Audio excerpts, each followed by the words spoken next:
ద్రాక్ష తోటలో నాటబడిన అంజూరమా నీ ఫలమేది?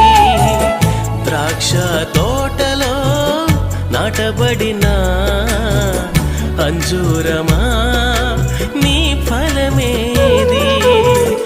గడచిన ఏండ్లన్నీ కాచిన గాని మూడేండ్లగా నిన్ను వెదకిన గాని కానకున్నదే వెదకిన ఫలమేమి?